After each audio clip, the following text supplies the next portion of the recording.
일본인 고급 기술자들의 일본 탈출이 진행되고 있습니다. 일본 내 중견 및 대기업에 근무하는 엔지니어와 연구자가 해외 메이커에 이끌려 일본 내 기술이 해외로 유출되고 있는 것입니다. 첫 번째 직장은 평생 직장이라는 일본 내 취업 시장에서 오랫동안 일하고 안정된 자국 내 정규직을 버리고 한국으로 오는 엔지니어들은 무엇을 매력적으로 생각하고 이직하는 것일까요? 2010년 삼성에 스카우트되어 10년간 근무한 한 일본인 연구자가 어떻게 그리고 어떤 조건으로 삼성에 초대받았는지와 삼성과 일본 내 일반 기업의 차이, 한국 사회의 어디가 좋았는지를 알려드리려고 합니다. 일본 내 인터뷰 기사를 한국어로 번역하였고 번역 과정에서 의역 등이 있음을 양해 부탁드립니다.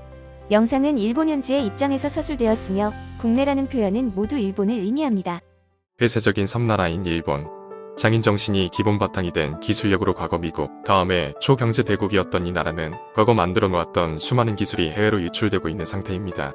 2021년 노벨 물리학상을 받은 일본 출신으로 현재 미국 국적인 기상학자 마나베 슈크로의 말이 기억에 남습니다. 일본인은 조화를 중시합니다.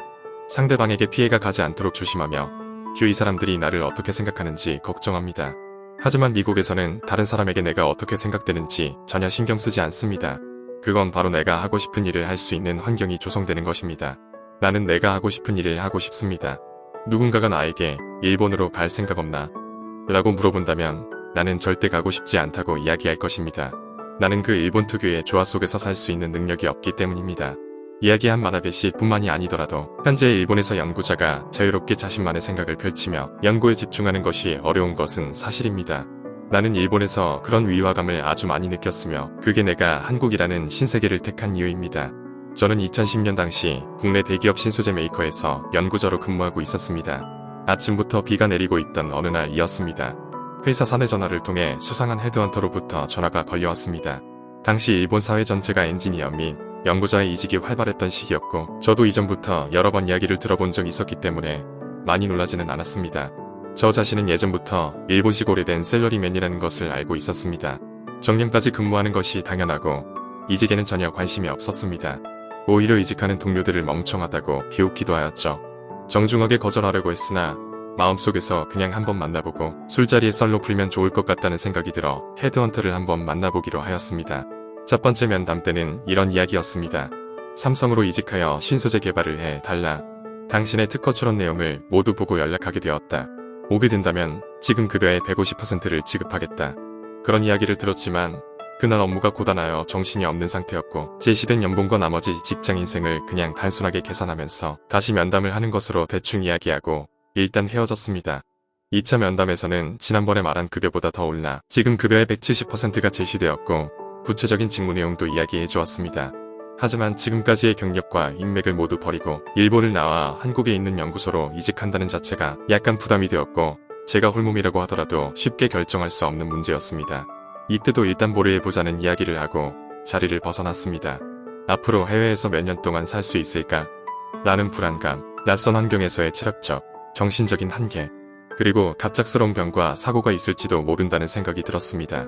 지금 국내 회사에서 계속 다니게 되면 나중에 받을 퇴직금과 국민연금을 모두 합치게 되면 과연 삼성에서 받게 될 급여와 비슷하지 않겠냐는 생각, 또 삼성에서 은퇴한 후 일본 회사에 재취업을 할 수 있겠냐는 불안도 있었습니다.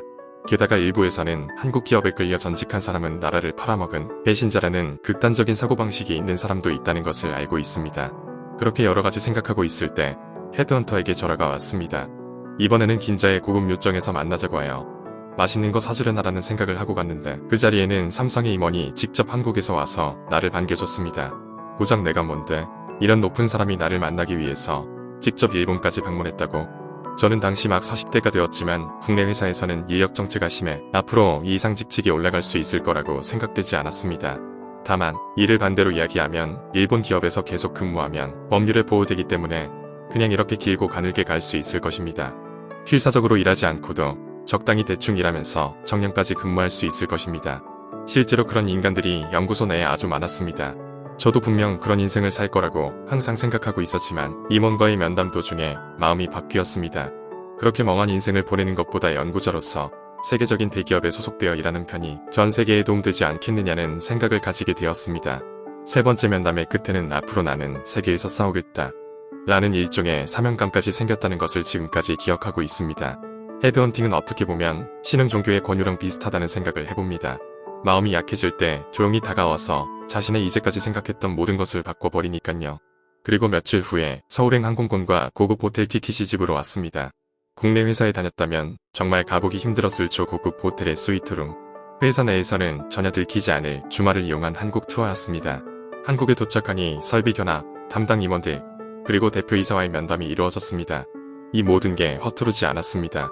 꼼꼼하고 체계적으로 진행되었고 내가 받을 급여, 내가 해야 될 업무, 면담 중에 흘려가며 이야기했던 내가 하고 싶은 업무, 회사의 비전까지 모두 문서화된 자료를 보고 어떤 면에서는 큰 감동을 받았습니다. 그렇게 처음 전화를 받고 나서 3개월 후 제 인생 최초의 퇴직 신고를 하고 있었습니다. 저는 그렇게 한국으로 이사하여 삼성에서 일하게 되었습니다. 세계적인 대기업이지만 그래도 일본보다는 후진국이라고 생각되는 그 나라였습니다. 하지만 모든 것이 달랐습니다. 특히 삼성은 한국을 대표하는 대기업이며 기본적으로 모든 면에서 일본 회사보다 앞서는 직원들에 대한 복리후생이 준비되어 있습니다. 한국인 직원들이 만드는 삼성 기업 문화는 일본과 비슷한 부분도 있지만 일본에서는 보이지 않는 독특한 면도 여러 가지 있었습니다. 복리후생의 경우 제가 다닌 회사가 한 군데밖에 없어서 그곳과 비교할 수밖에 없지만 복리후생으로 이용할 수 있는 카페테리아 포인트는 숙박시설 및 각종 여기시설을 이용할 수 있고 인터넷 구매도 가능하여 가정을 가지고 있는 직원들에게는 대만족인 것 같습니다.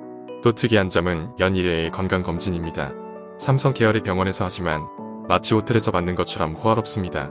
최신식 장비를 사용하여 진단 후 2주 이내에는 결과가 송부되어 옵니다. 삼성의 건강검진은 아주 작은 병조차 놓치지 않으며 한국 내에서도 정평이 나 있습니다. 특히 수면 내시경은 너무 좋습니다. 이것은 꼭 일본에서도 도입했으면 좋겠습니다. 또한 사내 식당에서는 영양분이 풍부한 식사가 하루 3끼 무료로 제공됩니다.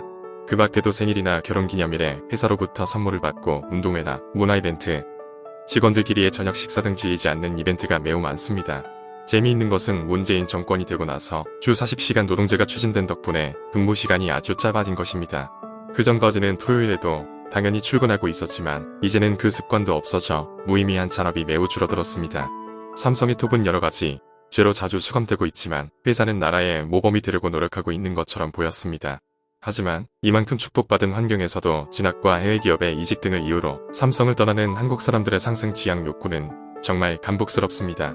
이후 이야기는 2부에서 들려드리겠습니다. 잠깐 가시기 전에 내용이 좋으셨다면 구독, 좋아요, 알림 설정 꼭 부탁드립니다. 뉴스2 기자들이 다음 기사를 준비하는데 큰 힘이 됩니다. 시청해주신 분들 모두 즐거운 하루 보내시길 바랍니다. 감사합니다.